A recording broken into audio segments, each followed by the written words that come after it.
একজন ভাই নিজের বোনের কবর খুঁড়ে মরদেহ কাঁধে তুলে নিয়েছিল, শুধু এটুকু প্রমাণ করতে যে তার বোন সত্যি আর নেই। এটা কোনো সিনেমার গল্প না, এটা সত্যি। ঝাড়খণ্ডের এক প্রত্যন্ত গ্রামের মানুষ জিতু মুন্ডা, দিন এনে দিন খাওয়া একজন সাধারণ দিনমজুর। তার একমাত্র বোন মারা গেল।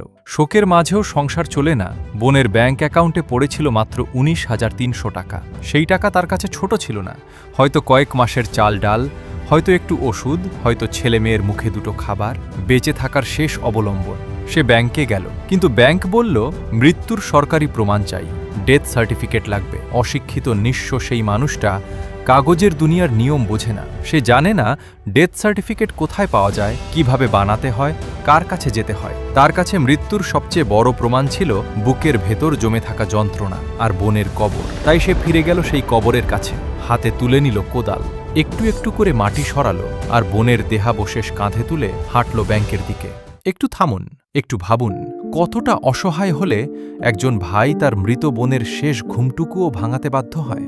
দারিদ্র্য শুধু মানুষকে ক্ষুধার্ত রাখে না, সে কেড়ে নেয় মানুষের সম্মান, কেড়ে নেয় অনুভূতি, কেড়ে নেয় মৃত্যুর পরের শান্তিটুকুও। এই পৃথিবীতে সবচেয়ে ভারী বোঝা কোনো পাথর না, কোনো লোহা না, একজন গরিব মানুষের অসহায়ত্ব।